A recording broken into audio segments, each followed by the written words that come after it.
8 ते 10 दिवस टिकणारी तिळगुळ पोळी चवीला तर खूप भन्नाट होते आणि होते खरपूस आणि बनते तर फक्त घरातल्या मोजकेच सामानापासून. नमस्कार, मी सविता. स्वाद किचनमध्ये आपलं खूप खूप मनापासून स्वागत. आजची आपली खास रेसिपी आहे 8 ते 10 दिवस टिकणारी तिळगुळ पोळी. आता ही पोळी 8 ते 10 दिवस टिकावी यासाठी, तसेच ही पोळी खरपूस होण्यासाठी काय करायचं यासाठी ही रेसिपी किंवा हा व्हिडिओ शेवटपर्यंत नक्की पहा. चला तर मग वेळ न घालवता आपण आपल्या रेसिपीला सुरुवात करू. आधी आपल्याला कणिक मळून घ्यायची आहे. इथे मी 2 वाटी गव्हाचे पीठ घेतलेलं आहे. आपण आपल्या घरातल्या कोणत्याही वाटीच्या साहाय्याने मेजरमेंट घेऊ शकता. त्यामध्ये आपल्याला पाव वाटी बेसन पीठ म्हणजे चण्याचं पीठ घालायचं आहे. चवीनुसार मीठ. आता यामध्ये आपल्याला घालायचं आहे आणखी मोहन. मोहन म्हणजे मी इथे पाव वाटी तेल चांगलं कडकडीत गरम केलेलं आहे. ते आता यामध्ये आपण ओतूयात. आता हे मोहन घातल्यानंतर पीठ हे आपलं चांगलंच गरम होतं. तर आपल्याला एका पळीच्या किंवा चमच्याच्या साहाय्याने हे चांगलं हलवून घ्यायचं आहे. अशा प्रकारे आपण असं केलं तर हे चांगलं पीठही एकत्र चांगलं मिश्र होतं आणि पीठही हळूहळू थंड होण्यास मदत होते. आता आपल्याला हे चांगलं थंड करून घ्यायचं आहे. थोडं थंड झालं की आपण हाताच्या साहाय्याने पुन्हा पीठ चांगलं एकजीव करून घेऊयात. असं केल्यामुळे आपली पोळी ही चांगली खरपूस होते. ही आहे आपली पहिली महत्त्वाची टीप. आपण पाहू शकता. आता मी चांगलं चोळून घेते. आता आपल्याला हे थोडं थोडं पाणी घालून हे पीठ मळून घ्यायचं आहे. आपण जसं चपातीला पीठ मळतो त्यापेक्षा आपल्याला हे घट्ट मळून घ्यायचं आहे. चपातीची जी आपली कणिक असते ती आपली थोडीशी सैलसर असते, पण आपल्याला थोडं थोडंच पाणी घालायचं आहे. थोडं थोडं पाणी घालून हे पीठ आपल्याला चांगलं घट्टसर गोळा मळून घ्यायचा आहे. आपण पाहू शकता अशा प्रकारे. आता थोडंसं हाताला तेल लावून मी हे पीठ थोडंसं पुन्हा मळून घेते. आता आपल्याला हे पीठ मुरवत ठेवायचं आहे. जेमतेम फक्त 15 ते 20 मिनिटं आपण हे पीठ ह्याच्यावरती एखादं झाकण ठेवून एका बाजूला मुरवत ठेवूया. आता आपल्याला बनवून घ्यायचं आहे सारण. गॅस ऑन करूया. यावरती मी एक पॅन ठेवलेला आहे. त्यामध्ये आपण शेंगदाणे घालणार आहोत. मी इथे 1 कप शेंगदाणे म्हणजे जेमतेम वजनी प्रमाणात 100 ग्रॅम शेंगदाणे घेतलेले आहेत. शेंगदाणे आपल्याला चांगले खरपूस भाजून घ्यायचे आहेत. म्हणजे जोपर्यंत त्यांची साल सुटत नाही तोपर्यंत आपल्याला एकसारखं हलवत हे शेंगदाणे चांगले भाजून घ्यायचे आहेत. आपण पाहू शकता. इथे मी शेंगदाणे चांगले हलवून घेते. शेंगदाण्याची साल सुटायला लागली की आपल्याला हे शेंगदाणे एका बाजूला काढून घ्यायचे आहेत. आता आपली इथे शेंगदाण्यांची साल सुटायला लागली आहे. आता आपण हे शेंगदाणे एका साईडला काढून घेऊयात. आता आपल्याला इथे 1.5 कप म्हणजे जवळपास 170 ते 180 ग्रॅम सफेद तीळ यामध्ये भाजून घ्यायचे आहेत. तीळ भाजताना गॅसची फ्लेम ही स्लो ठेवायची आहे, कारण की तीळ हे खूप पटकन भाजले जातात आणि जर खूप मीडियम जर गॅसवरती जर आपण हे तीळ भाजले तर ते जळतील आणि ते कडवट लागतील. आपण हलवत असे तीळ चांगले भाजून घेऊयात. आता आपले तीळही उडायला लागले आहेत म्हणजे ते आपले भाजले गेले आहेत. आता यामध्ये आपल्याला भाजून घ्यायचं आहे ते 2 चमचे चण्याचं पीठ म्हणजे बेसन पीठ. आपल्याला खूप स्लो गॅसवरती हे भाजून घ्यायचं आहे. चांगलं लालसर होऊन द्यायचं आहे.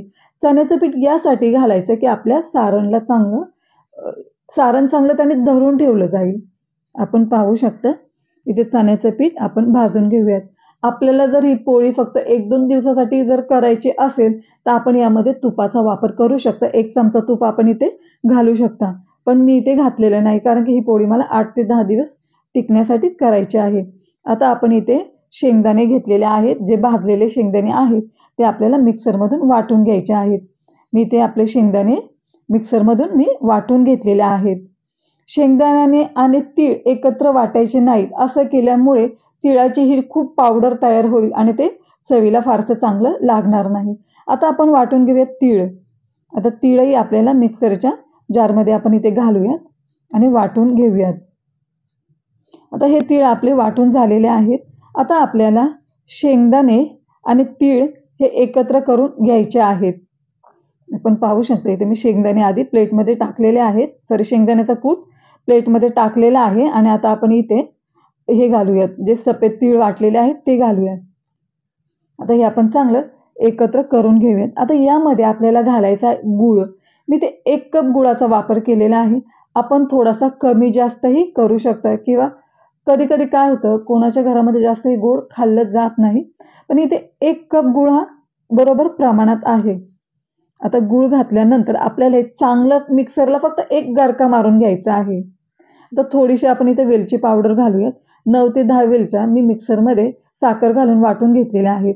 आता फक्त मिक्सरमध्ये 1च गरका घालून हे आपल्याला वाटून घ्यायचं आहे एकत्र, कारण की हे सगळं आपलं मिश्रण एकजीव होण्यासाठी।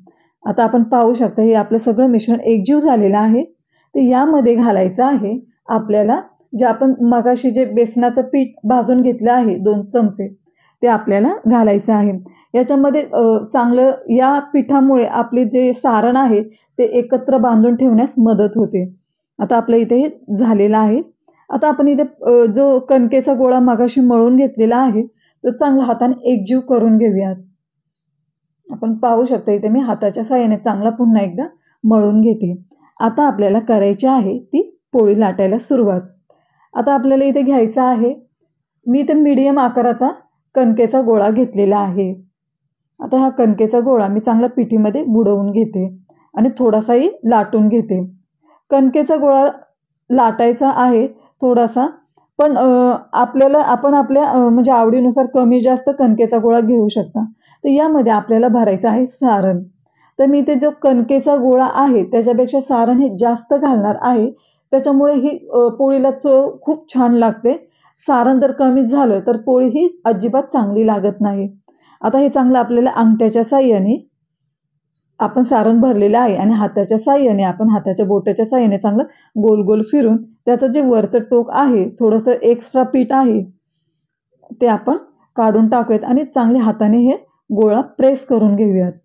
आता आपल्याला हा जो उंडा आहे पिठाचा तो चांगला पुन्हा पिठीमध्ये बुडवून घ्यायचा आणि हाताच्या पुढच्या बोटाच्या साहाय्याने हळूहळू प्रेस करून घ्यायचा।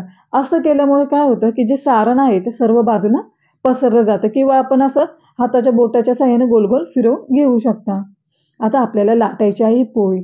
पोळी लाटताना जास्त पातळी लाटायची नाही, आपण बाजूबाजूनेच ही पोळी लाटायची आहे। आपण पाहू शकता बाजूबाजूने लाटायची नाही तर ती मध्ये लाटली की ती फक्त मध्येच पातळ होईल आणि ती तुटू शकते। आपण जशी आपल्याला गरज लागेल तशी आपण इथे पिठी घेऊयात। आता ही चांगली आपण गोल गोल पोळी लाटून घेऊयात। आपण पाहू शकता ही पोळी लाटताना आपल्याला सारण हे सगळ्या बाजूनी पसरलेलं दिसत आहे। जास्त जाडसरही नाही आणि जास्त पातळही आपल्याला पोळी लाटायची नाहीये। पाहू शकता आपली ही पोळी लाटून झालेली आहे। आपण थोडंसं कुठे साईडला थोडीशी मला जिथे जाड वाटते तिथे मी लाटून घेते। अशा पद्धतीने आपण 2-3 पोळ्या लाटून घेऊयात। आता इथे मी एक तवा घेतलेला आहे, तवा नॉनस्टिक आहे। त्या तव्यावरती थोडंसं मी आधी थोडंसं 1-2 थेंब तेल टाकलेलं आहे। जी सारणाची बाजू आहे ती आपल्याला वरच्या बाजूला करायची आहे। आपण पाहू शकता इथे मी सारणाची बाजू वरच्या बाजूला केलेली आहे आणि त्याला मी थोडंसं तेल लावून घेते। मी तेल खूप कमी प्रमाणात वापरते, तर तेल याच्यासाठी लावते की जर आपण जेव्हा पोळी पलटी करू ती चिटकू नये।